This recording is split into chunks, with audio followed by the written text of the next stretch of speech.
All right, this is a post I wrote. It was actually originally just a Facebook post, and then I was like, I don't want to lose this. A lot of stuff that I'll just throw on Facebook.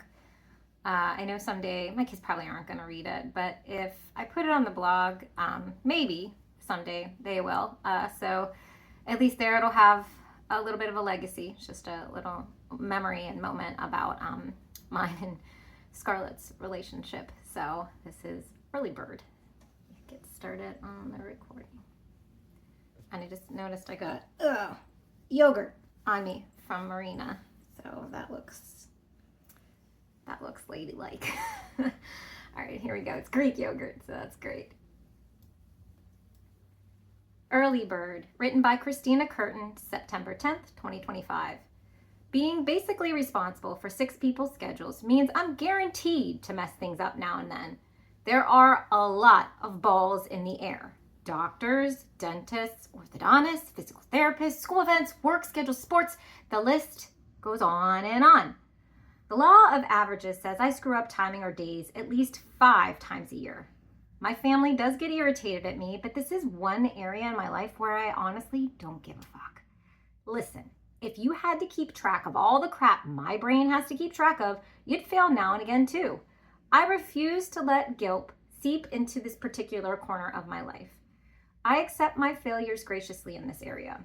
Some things I'll self-reflect on endlessly, like conversations that I will replay over and over again in my head, wishing I'd said this instead of that, or wondering how the other person perceived my tone. But my inability to consistently get my entire family's schedule right isn't something I'm going to lose sleep over. When you overload the system, sometimes you're going to get a mistake. Case in point, this past Sunday, Scarlett had a soccer game at 1 o'clock. My work calendar said this. The refrigerator calendar, color-coded in red to reflect Scarlett's commitments, confirmed 1 as well. Both of these manual entries by me, to be clear. Her core soccer schedule is actually maintained in an app on my phone that only I have access to. This calendar does not sync to anything, so if changes occur, that's on me to reflect it in our other calendars. So we planned the day accordingly with the 1 p.m. game time as our target. Doing parent math, we rushed back from church to be home by 11:30 so we could leave the house in time to get Scar to the fields by 12. Vince took her so I could stay home with the younger two. They had already sat at the fields the day before, and I made the executive decision to keep them home. It was supposed to be hot, and Marina needed a nap. They arrived at the fields late. Light 360... Well, we can't do that. We'll never hear the end of that from Vince. Shishy. Let's backtrack that, Papa. I said another word wrong. I put a P at the end, and there was not a P. Oh, nice. But I was just rolling with it, so hopefully nobody noticed. Marina needed a nap. Okay. Oh, I'm gonna shut this too because my washer's going. Life. Let me actually.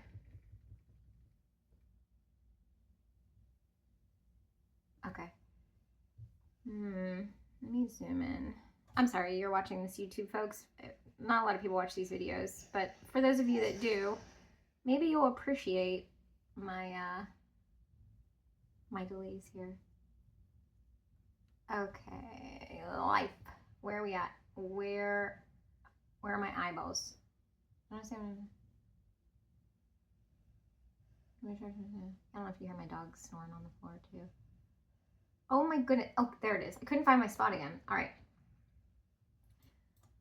Life 360 showed her arrival time at 12:15. I tried. We got back from church a few minutes before 11:30, but she, of course, was not fully ready. I had to call home from church at 10:30 to wake her up because child does not respond to her alarms. But in retrospect, I probably should have called 15 minutes earlier. Her get ready routine for soccer isn't what I'd call quick. I don't understand why it takes girls so long to get ready nowadays for sports.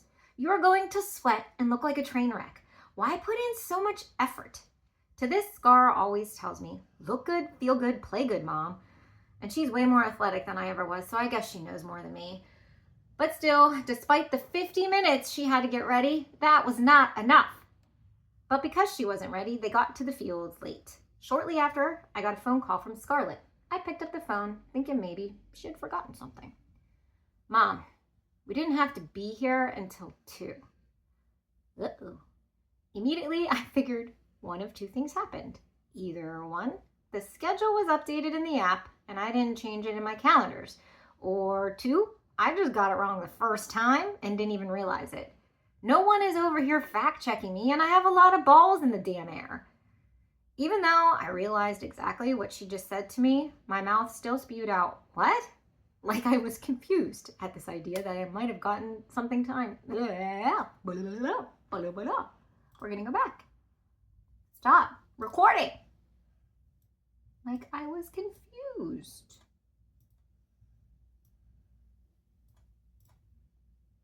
No? A lot of balls in the damn air. Okay. Even though I realized exactly what she just said to me, my mouth still spewed out, "What?" Like I was confused at this idea that I could have gotten the times wrong. "The game isn't until 3, Mom," Scar said with a tinge of annoyance in her voice. I pulled up the soccer app on my phone, although I knew full well that it would confirm what she was saying. I think I did it out of show to save some face so my daughter wouldn't think I was a hot mess. Although, if the shoe fits, right? Yep, app said game time 3 o'clock. Arrival time at the fields 2. Oh, yes, you're right.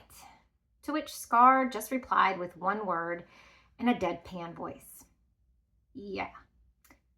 Oops, I did it again, popped in my head, but I didn't think Scar would have appreciated me singing it at that exact moment. So all I said was the same word she just gave me. Yeah. She then parrots back. Yeah. And I think that was all we needed to say at that moment, besides me apologizing. I gave no explanation for my mistake. We both knew how we got here. All I said was, "I'm sorry." She sighed, resigned that this was just another tally on the list of times I will fuck up schedules this year. But hey, every story has a silver lining. Girl was finally on time, even early for something for once. Vince is always harping on me that if you're not early, you're late. Well, here you go. She was actually early. Sure, 2 hours early, and then she had to leave the fields and come back again, but that's just a minor detail. I'm just sitting over here proud that she can never again say that I always make her late. Not this day, my love. Not this day. And that's it for today, my friends. Thanks for listening to my blog.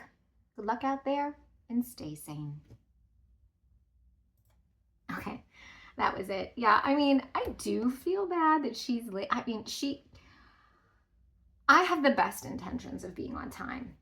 But despite that best intention, like with the kids, the younger kids, I don't know, I just always find myself running late, and it's my fault. I really shouldn't blame the kids. I should start giving myself give myself a Chrissy time where I have to be somewhere. So like if she had to be at the fields at 1, Chrissy time should just no, Chris, she has to be there at 12:45.